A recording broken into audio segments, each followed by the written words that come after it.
کہہ رہا ہوں کہ اب دوسرا یہ ہے کہ تم خود سے چل پڑو، ٹھیک ہے، تم پا لو گے جو تم چاہو گے، یہ رب کہہ رہا ہے، ٹھیک ہے۔ اس طریقے کے حوالے سے رب کا بیان پھر یہ ہے کہ جو کوشش کرو گے وہ حاصل کر لو گے، ٹھیک ہے۔ اب اتفاق اور نصیب سے مل جانا یہ بھی ایک الگ بات ہے، ٹھیک ہے۔ مراد یہ ہے کہ ایک انسانی ارادے کا جو بھی دم خم ہے، یعنی کہ ہم نے سارے سیاق و سباق پہ غور کیا، تنگیاں دیکھی، انتظامات کیے پہلے سے،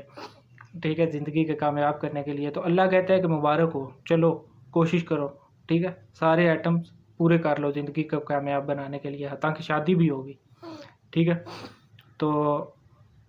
یہی دنیا کی کامیاب زندگی ہے نا، کہ ان کتابوں میں ہمیں اس زندگی میں، دنیا میں، کتابوں میں، سکولز میں سکھایا گیا، پڑھایا گیا، لکھایا گیا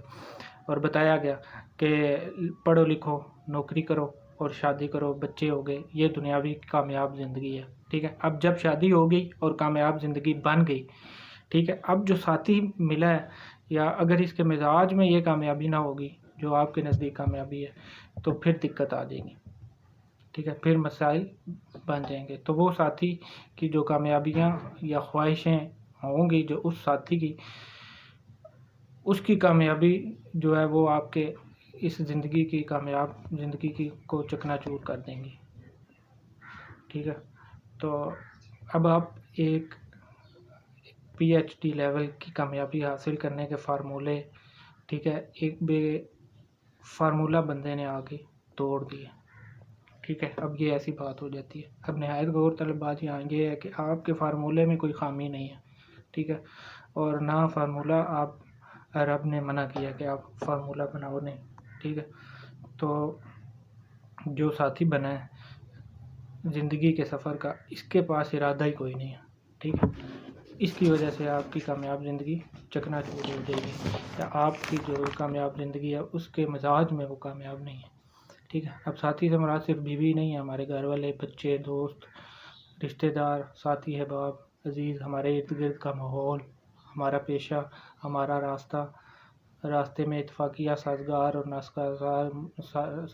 ناسازگار ملاقاتیں، ٹھیک ہے، قدرت کی طرف سے آنے والے غم، ہوائیں، یہ سب جو ہے پھر واقعہ ختم ہو جاتا ہے انسان کی زندگی کا۔ اب اچھے سفر پہ چلنے والا بھی تھوڑا بہت برے راستے سے گزر جاتا ہے، یہ گزرتے ہیں۔ اب اگر یہاں ہی غلط راستے میں واقعہ زندگی کا ختم ہو گیا تو انجام غلط ہو جائے گا، ٹھیک ہے۔ اب یہ ہے کہ انسان کی کامیابی زندگی کا ارادہ جو ہوتا ہے، کامیابی زندگی جو ہم نے بنائی ہوئی ہے، ارادہ ذاتی ہم نے پروگرام بنایا تہجد کا، اور آنکھ نہیں کھلتی، تو یہ اللہ کی منظوری میں نہیں ہے، ٹھیک ہے، کہ آپ کی آنکھ نہ کھلے، یا ہمارا ارادہ کمزور ہے۔ اگر نیکسٹ ویڈیو میں بات